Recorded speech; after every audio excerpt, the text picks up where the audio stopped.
Thank you very much, Stephen. Please kindly remain on stage so you can join the next panel discussion, which will be about giga-cities. What are they and what is the role of these giga-cities in the convergence of culture and innovation in the Middle East? Let's welcome our panel speakers. Our moderator, David Johnson, CEO of Delivering Asia. We have James A. Kaplan, CEO, Destination Capital. Big round of applause as I call their names, please. Thank you. Khalid Otain, Managing Partner, HLB Saudi Arabia. Lavin Nalina Babu, Director of Business Consultancy, HLB HAMT.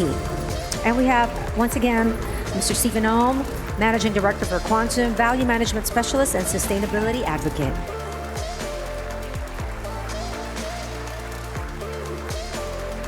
Hi guys, I'm David Johnson. Oh, hello there. I'm the CEO of Delivering Asia. You probably saw our little reel earlier. I hope you enjoyed that. We are an integrated communications firm, in essence, delivering Asia to the world. So we have offices around the region, doing marketing communications for them. And I've been doing my homework here, on the Middle East. Thank you, James. Thank you, others. Thank you, panelists.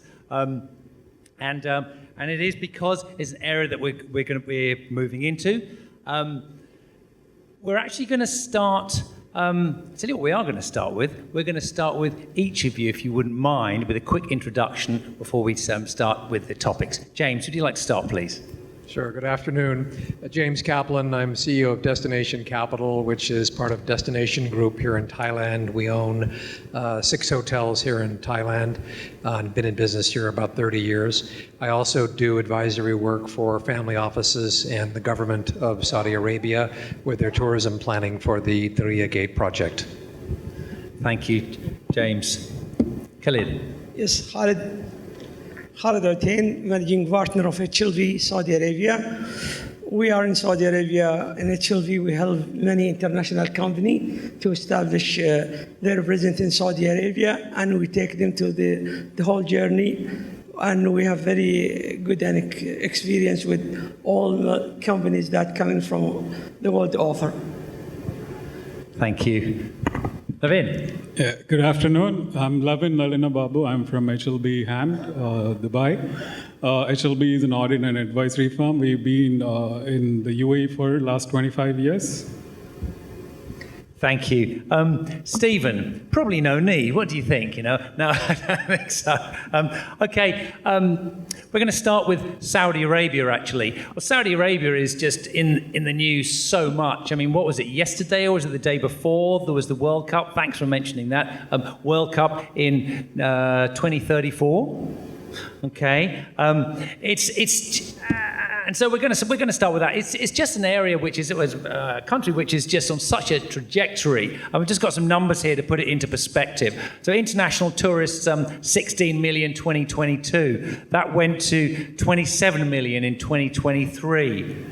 So this year we're already up to 33 million. It is just going at just such a rate. It's in the news for all the right and sometimes the wrong reasons. A reason they need a good communications company, clearly. But James, I really want to ask you about some of the giga projects. There's some of them that are very well known, and there are some that are lesser known. So if you would just take us through some of those, it'd be appreciated. Thank you. Sure, it's like trying to describe the universe and give 3 examples, but I'll do my best. So we've all heard about the giga projects in Saudi Arabia, and I'll try and clarify some of the mystery behind them. But at 30,000 feet, the driving direction for these giga projects led by the country is to diversify the economy in the post-oil era. And then with each of these giga projects, they have a unique characteristic. Some of them are targeted toward futuristic sustainable cities. Some of them are targeted at the other end of the spectrum toward historical and cultural integrity and continuity of the country's history. So I'll try and be brief, but it was like trying to describe the universe and give 3 examples. There are 14 giga projects. I will not go into all of them, but the ones you probably heard of, one is called NEOM. So NEOM is in the north of the country on the Red Sea, and it comprises of 4 or 5 different distinct areas over 25,000 square kilometers. These are massive infrastructure projects. There's 40,000 workers at NEOM today. Within NEOM, probably the most famous project is called The Line. The Line is a linear city beginning at the Red Sea and ending at a new airport, distance of 140 kilometers, 500 meters high by 200 meters wide, housing a population of 9.5 million people. That project will likely be scaled back, but it's still going to be quite a significant development. Moving further along on the Red Sea, there's a project called Red Sea Global, which is really more a luxury tourist destination. And already some of the hotels have opened at Red Sea, and it also has branded residential. You heard earlier a panel with branded residential. That will be happening at Red Sea as well. Moving into the middle of the country, there's a place called Al Ula. I think you should all write down the name Al Ula because it's a must-go-see place. I probably traveled in over 100 countries. Top 5 places I've been to in the world. I personally put Al Ula in that list. It is a remarkable place. Think of the Grand Canyon in Arizona, combine it with the pyramids in Egypt or Petra in Jordan. It's that kind of a destination, rich in cultural, archaeological history, and magnificent geography and geology. So Al Ula is another giga project where they're developing infrastructure and hotels so people can go and enjoy this unbelievable landscape. How about King Salman Park? I know that's a slightly Yeah. These are quite driven by tourism. These. I'm just wondering. How about something urban too? Most of the giga projects are driven by tourism because the country is trying to move the percentage of GDP from 11% to 16% by 2034.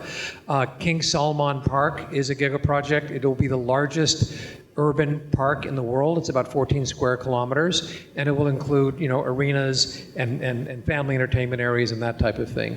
Qiddiya is another giga project in Riyadh, which is sports and entertainment. F1 racetrack. Saudi Arabia is promoting golf quite a bit, both golf courses, Six Flags entertainment. So that'll be Qiddiya. And then Diriyah is cultural. It's at the heart of where the Kingdom of Saudi Arabia was founded. It's 38 hotels, modern art museum, opera house. They're making 180 million natural mud bricks for construction to maintain that sense. I mean, it's just incredible what's happened, just the scale of the development. But Khalid, how do investors get into some of these projects? I know there's something to navigate there. Is there any insights that you have? Yeah, actually, in order to encourage investors to come to Saudi Arabia and invest in Saudi Arabia, the government has made a lot of upgrades and improvement in the investment laws. For example, they started with the Vision 2030 to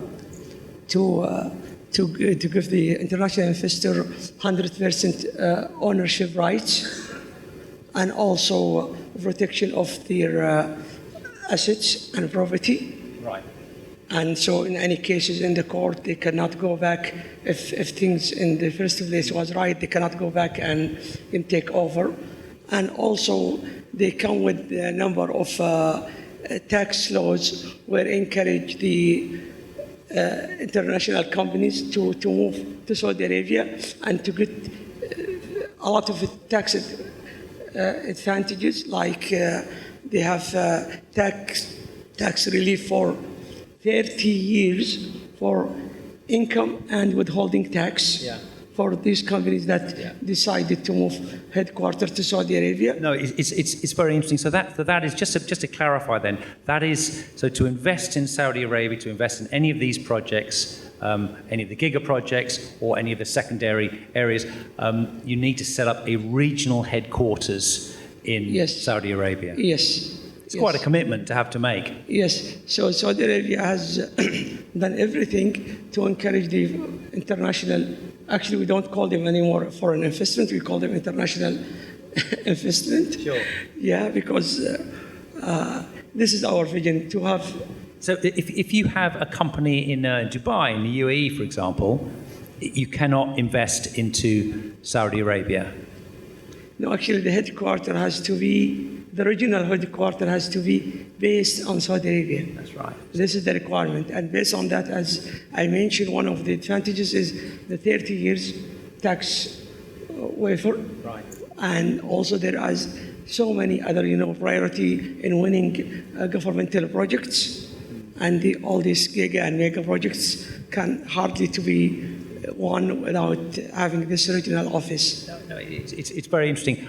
Stephen, I love in terms of the UAE. Then, have you noticed either companies in the UAE, in Dubai, moving their headquarters, or companies just opening headquarters according to these requirements? And is it drawing investment away from the UAE, where investment's focusing on Saudi? Certainly, the businesses that are wanting to do activity in Saudi Arabia on these major projects, they have to, as a requirement, move their headquarters there. It's just a compliance issue, and they have to do it. Is it taking away from investment in the region? No, I think it's adding greater and greater attraction to the region, and the market in Saudi Arabia is very hot, very, very active. Some projects, as was mentioned, will be scaled back, but the amount of projects that are occurring is massive. But it is also that in the UAE and Qatar and in other countries in the region, it's just amazing what's happening. When I first went to the UAE in 2007, I relocated there to be on the board for the Burj Khalifa, and the population at the time was 6 million. Now it's nearly 10 million. And when you think that a 40-storey building maybe has 50 people living in it per floor, so a 40-storey building has 2,000 people, and you add 1 million people, that's 500 40-storey towers. There are not 100 40-storey towers in the whole of the United Kingdom. There are not 20 40-storey towers in the whole of France, etc., etc. They've added 4 million people. Now, not all of them live in towers, but you can see it's hundreds and hundreds and hundreds and thousands of towers just in the UAE, and it's happening in Saudi, it's happening in Qatar, it's happening throughout. Have you noticed a change? I mean, the UAE was such a pioneer in terms of development, in terms of community development, in terms of property development, but the innovation in Saudi Arabia has just been extraordinary over the last, should we say, 5 years anyway, so more than. Have you noticed then that that's sort of amplifying back to the UAE, and there's more extraordinary projects that were they're having to up their game a little bit in the UAE, because there's so much focus on innovation in KSA? Yeah, it's amplification all around, and the attraction to the Middle East as a region is huge, and it is for all of the reasons that were stated. There's business incentives, of course, from personal perspectives. Personal income tax is at the rate of 0. There are a lot of advantages for moving to the Middle East, and that's why the population is growing at millions every decade. It's many, many millions more, and in percentage terms, it's a very large percentage. What are some of the key strategies then, Stephen? What are some of the key strategies that certainly the UAE, Abu Dhabi, Dubai are employing to develop the market? It's in absolutely every single area. They're insisting that you do business in very active ways, as has been mentioned, which is hugely important. But they're also making that ease of doing business is there. They really help you. They fast-track investment. There's huge tax breaks. The corporate taxation, which has only just started in the region, is very low, lower than Singapore. It was tax-free, but now it's there, but it's very low. Personal income tax is 0. You go to a police station or to a driving centre, they're called happiness centres because they want to make sure that you're happy. And it sounds a bit funny, it really does, until you experience it, and you go, this kind of is a happiness centre. They want to serve you, they're trying to look after you in a way that it's not like going to, I'm English, it's not like going to a government department in England. You would never call it a happiness centre, I'm sorry, but you just would not. In every single way, they're doing things, the aspiration, our topic today, the aspiration is to do things at a very, very high service level. It's wonderful. No, that's good. How is it, just one more question for you, Stephen, while I have you on the topic. In terms of the property market then, what exactly is happening that is in the property market? It's huge. I remember I used to chair some conferences in the Middle East 10 plus years ago, and at one of the big conferences, literally on the first day of the conference, people would sell properties, a whole tower would be sold out, and then by the third or fourth day, people had resold and made 10, 15% profit, sometimes more. We thought those days had gone, and in the last month, it's starting to happen again. It's red hot. And the investors are coming from where? Everywhere. Europe, So it really is a global Asia, investment everywhere. destination. From absolutely everywhere. The connection between Asia and the Middle East is a hugely important market, and it's not one way, it's both ways. Middle Eastern money will invest in Asia, Asian money will invest in the Middle East. The world's becoming smaller and smaller. People are splitting up where they spend their lives. I spend some of my time in Asia, some of my time in the Middle East as bases. More and more people are doing that. The investment is two ways, and it's a lot. That's good. If you allow me, just it's Please. to note here, in the term of the international investment, UAE is number one investor in Saudi Arabia, and especially in the real estate. So they have done a great job in UAE, and now they are doing big investment in Saudi Arabia. So So to Stephen's point, it's amplifying the whole kind of resonance of the Middle East, should we say, which is the topic for today across the world. Bhavin, just turning to you, we're just talking about the UAE and the property market.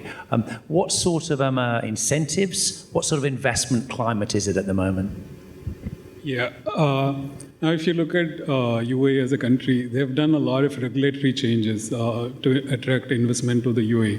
So one of them is like earlier there used to be a local participation in every company, like 51% should be with a local. So now in 2021 they changed that and made it 100% foreign ownership. So that has attracted a lot of investments in the UAE. Other than that, they offer a lot of incentives to the startups. So Stephen just mentioned about 9% corporate tax. That's not applicable for startups. So there are certain things that helps the businesses to grow. They want the businesses to grow. So and another thing that they have done is based on the investment, there are different residency that they provide, which helps them live longer. Now, earlier, it used to be like people wanted to come, work, make money, and go back. Now, things have changed. They wanted to stay back. So there is retirement visas offered. So there are a lot of regulatory changes that have brought in that is helping the companies and the foreigners to invest. No, good, thank you. Are there any particular investment hotspots on your radar? Yeah, I mean, I've seen a lot of people referring Dubai as during their presentation, but no mention of other cities like Abu Dhabi, Ras Al Khaimah. Dubai has been the hotspot, but then if you look at other cities, Abu Dhabi is coming up with a lot of interesting projects. Ras Al Khaimah is coming up with a lot of interesting projects. In fact, there is a gaming island which is going to come up in Ras Al Khaimah. So there are a lot of... You say gaming?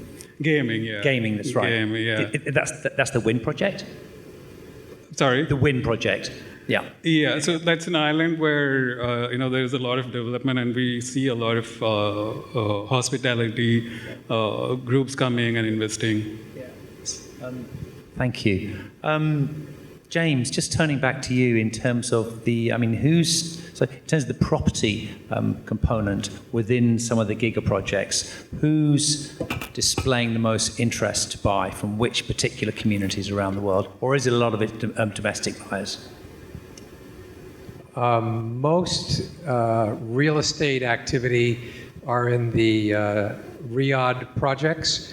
Most of the real estate is residential, and most of the interest to date has been from domestic buyers.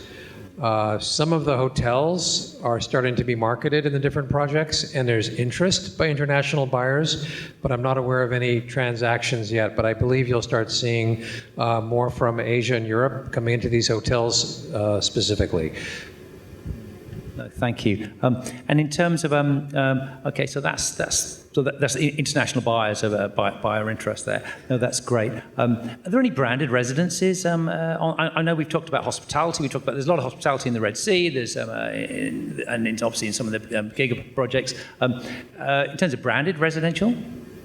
So the tourism giga projects I mentioned, Red Sea and Diriyah in particular, have branded residences. I can speak about the Diriyah experience. They had 175 Ritz-Carlton residences. They sold them at about a premium of 20% to market, and they sold out in about 6 weeks, all 170 units. And then last month, Oberoi residences were launched. There were 60 of them. They were gone in about 2 weeks. Pretty good rates there. Have you noticed any other kind of non-hospitality brands coming into the market in terms of for their residences? I'm just referring to Bill Barnett's session earlier. Got a couple of automobile companies and fashion brands that are out there. Again, at Diriyah, we have Armani, and we'll be doing Armani residences. We may be doing Dolce & Gabbana as well, but not as significant as the hospitality branded residence. In terms of the overall play from KSA, I mean, what are some of the key drivers? We talk about tourism. We talk effusively about Alula. I've not been actually, but I've been to Riyadh, and that was interesting. But I've not been to Alula. What are some of the other drivers? We hear a lot about sports, for example. Yeah, I think one of the key drivers is the inverse chart of what Stephen showed about the aging population of the world. Saudi Arabia is the opposite. The average age in Saudi Arabia is 29 years old. So that to me is the biggest opportunity. You've got this young, dynamic, energetic population that's going to continue to grow by another 10 million people in the next 10, 12 years. So this domestic market to me is very exciting. On top of which the government wants to encourage that population to get out there and do stuff. Play football, golf, swim, whatever it might be. So the country's very, very engaged in sports. And we've read about it all, about Live Golf and the World Cup and everything else. But it's because of that young, dynamic, energetic population that hasn't had the opportunity to do this in the past generation. It's all new. Everything's changed in the past 7, 8 years. So it's really quite a question of building a new, almost new ethic for communities. It's a new society. Yeah. I mean, we're talking about a country, if you were a woman, you couldn't drive a car. If you wanted to go see a movie, there were no movie theaters. I mean, it has changed so dramatically for the better, it's unbelievable. You almost have to pinch yourself if you've been going there for many years to see the change to the society. And the sports is part of that mission to have social change. No, thank you, Stephen. I know you talked a little bit earlier about human and social in your talk, which was really interesting. I mean, what would you have to say about that? About how KSA is transforming its society? I mean, it really is. You know, the example that I gave of the happiness centres, etc., and that sort of level of service, being customer focused rather than just profit focused. It was one of the really great things about the Middle East is that they will look at things more holistically and not just be totally profit driven, but be looking at the benefit to society. They'll be weighing up the balance and the pluses and minuses, and then they'll move forward on that basis. And they really do that in a very, very nice way. It is more family orientated, as Asia is as well. And you would argue that in the Western world we've become less and less family orientated. That's not necessarily the case in Asia, and that's not the case in the Middle East either. There's a really nice synergy and a comparable quality in some ways there. It's really good for things not just to be driven by the dollar, that sort of very commercial, materialistic, etc. Of course, Dubai is very commercial and materialistic, of course it is. But there are other dimensions to it, and there are in KSA and in other places in the Middle East, in ways that it's similar, that Asia doesn't just blindly follow that sort of Western materialistic commercial road. It doesn't, which is great, and the Middle East doesn't either, which is great. And that's a big difference, and it's good. Thank you. Khalid, I just wanted to ask you, you mentioned something I just wanted just to sort of pick back up on. We've talked about the big giga projects. We talked to Diriyah Gate, we talked to Neom, we talked to Red Sea. Now, these are incredibly well-known global projects. But there's an opportunity, isn't there, in terms of secondary and third-tier areas in Saudi Arabia. What would you? There's the microphone. What do you have to say about that? Yes, actually, we call it in Saudi Arabia least developed areas. Right. And we have now already they recognize 6 areas, which is I don't know if anyone familiar with the areas. Anyway, 6 different areas, though. Yeah, these 8 areas, which is other than the well-known areas, which is Hail in the north, and also Al Jof, another area in the north, and Jazan in the south, far south, and also Najran in the south, and also the northern border, and that's it. Actually, I don't know if I missed one, but we have, and this number is increasing year after year. Right. And in these areas, we always encourage our clients when they ask us what's the best location. We always ask them to consider these areas because they can win projects easier than the major cities, right. And also they can get a lot of support from government in terms of tax privileges. Great tax privileges. Yeah, like 10 years. Yeah. Support from 90 years. 10 years. Okay. 10 years in any project. For example, if they start the project this year, okay. This whole project will get 10 years tax breaks or discount. And if they start the project after 2 years, they will start from that one and for another 10 years. And they have always big support in these areas. Thank you. So this is one of the attractive things in Saudi Arabia. Thank you. Tax breaks in UAE, Lavin? Yeah. If you look at UAE, I think real estate has a lot of potential to grow. Yeah. As Stephen was saying, there's a shortage of units now. So the population growth expected for next few years is so huge that there's a lot of demand for new units. Another area UAE is looking at is information technology. Last month there was a test, run of flying taxis. I mean, I don't think that's anywhere in other world. So yeah, information technology, then healthcare is another area where focus is. So Abu Dhabi particularly, they are looking at reducing their dependency on the oil. So healthcare, infrastructure projects. Yeah. So these are the areas. Yeah. Okay, that's good. James, just turning back to you on KSA. Goodness me, what's next? We say, now what, then what? I think the big question goes back to what I talked about with that age demographic. There's going to be something called employment and training, and opening all of these hotels and all of these projects and all of these sports facilities. You need people to run them. So I think human resources and training and education is going to be the big next for Saudi Arabia. Thank you. Stephen, into your crystal ball a little bit there. What do you have to say about KSA Saudi Arabia? Well, I think what's happening in KSA and what's going to happen generally in the Middle East is that it's a hotspot.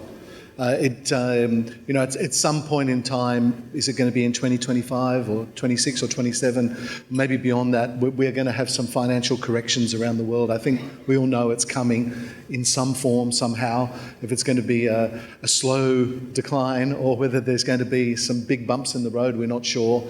But the two markets in the world that are going to be the hotspots is going to be the Middle East and it's going to be in Asia.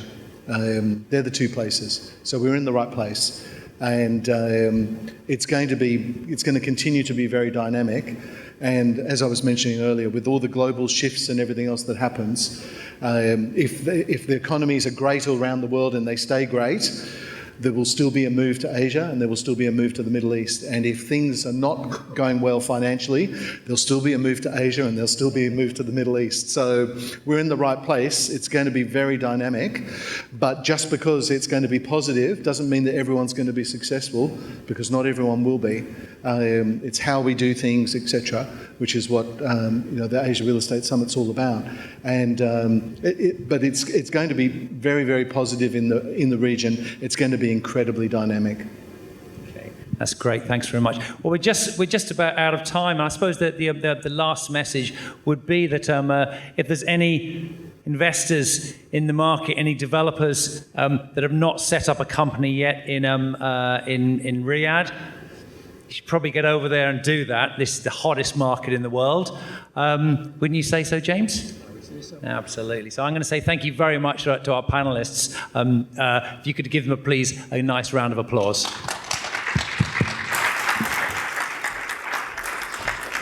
Thank you, gentlemen, our panel from the Middle East or West Asia. Now we're ready to welcome back on stage for another mesmerizing performance. Please give a warm round of applause for Bangkok Aerospace.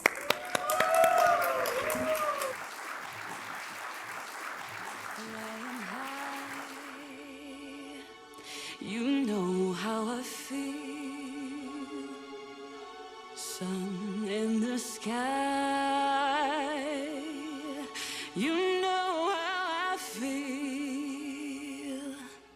Breeze drifting on by.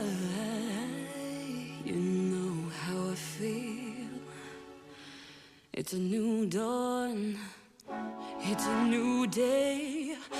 It's a new life for me. And I'm feeling good.